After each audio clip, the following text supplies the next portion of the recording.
need to get better. Ross needs to get better, but he's done a good job and certainly deserved and put us in good position next year. Ultimately, we're never going to be satisfied till we win the last game played. I know we're not going into a rebuild mode next year. Yeah, I think the priority is to just sustain the opportunity to win, and we've got to do everything humanly possible to keep that window open.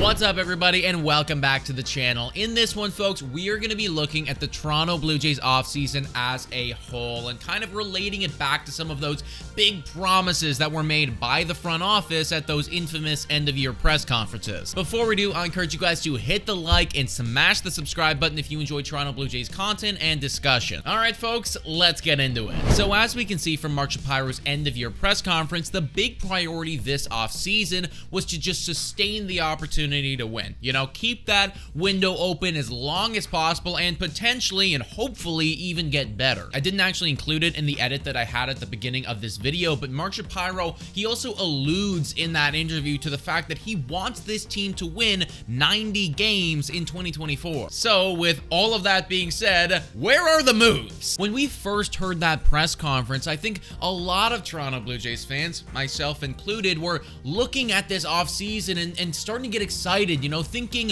what it could be. We're not going into a rebuild, you know, we're trying to get better. These are the things that you like to hear. But right now, we are almost at Christmas time, and I am making this video about how the Toronto Blue Jays, they haven't really made any moves yet. And it's not like the Jays don't have holes that they have to fill. We flashed this up on a recent live stream, but I gotta put it up here one more time and just showcase where we're at. Currently, the Blue Jays lineup has Danny Jansen batting fourth, Cavan Biggio and Davis Schneider both in starting roles at third base and second base, and Nathan Lucas as our third outfielder. Look, I got nothing against those guys, but let's face it, folks, that lineup right now doesn't look like a team that's getting better. That also doesn't even factor in the fact that we're still unsure about Manoah and that fifth starter in the rotation, and they have some holes that they gotta fill in the bullpen. Work needs to be done on this team, and so far, nothing has happened. Now, the good news is that the Blue Jays are currently betting favorites to go out and sign Cody Bellinger, which is absolutely great. You know, I don't want to take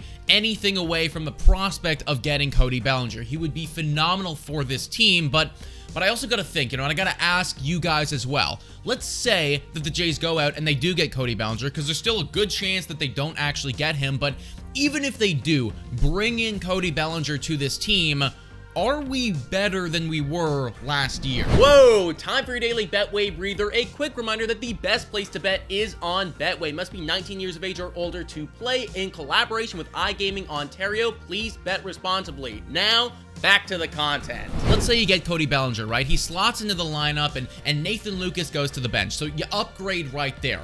But you still have Cavan Biggio as your third baseman. You still have Davis Schneider as your second baseman. You still have both of the catchers in the lineup, and you still haven't addressed the rotation or the bullpen. The point that I'm trying to make here, folks, is that even with Cody Bellinger, and that's assuming that the Blue Jays can go out and sign him, even with him, there's still going to be holes on this team that they have to fill. And I think that's why right now you are seeing some deep frustration from Toronto Blue Jays fans. You come out in your press conference and you say that you want to make this team better, and then you get in on all of these big time free agents, which is great, but you haven't actually signed any of them, and you also haven't made any complimentary moves. And that is what doesn't make any sense to me. It's not like these smaller guys aren't already going off the board. We just saw Jack Flaherty sign a one-year deal, and Seth Lugo got paid $45 million, and okay, no worries. Those aren't your guys. You weren't interested anyways, but where are those complimentary moves for the Blue Jays? I like that you're in on the big fish, right? I like that you're in on Cody Bellinger, but even if you do get him to come to this team, and that is a big if, there is still a lot of moves that need to be made. It almost feels, and this is complete speculation, but it kind of feels like there's a lack of decisiveness going on right now with the front office. Like, we've been in on everybody, but can't actually definitively decide who we're gonna lock down. And because we've been in on everybody and can't figure out who we are going to commit to, now we're left with only a few weeks left of 2023 and nothing to show for it. There is still a way to salvage this offseason, but you have to go out and you gotta start making some of these smaller moves. We can't just wait on Cody Bellinger to make his decision, right? Because what if he decides he's gonna go back to the Chicago Cubs? You know, like now you're sitting there, you don't have Cody Bellinger, you don't have any of these smaller pieces. What are you going to do? Players are going to continue to fly off the board, and this management, if they want to hold true to what they said in those end-of-year press conferences, you got to start picking up some of the pieces. But folks, let me know what you think about all this in the comments down below. Thank you so much for watching, and as always, go Jays go.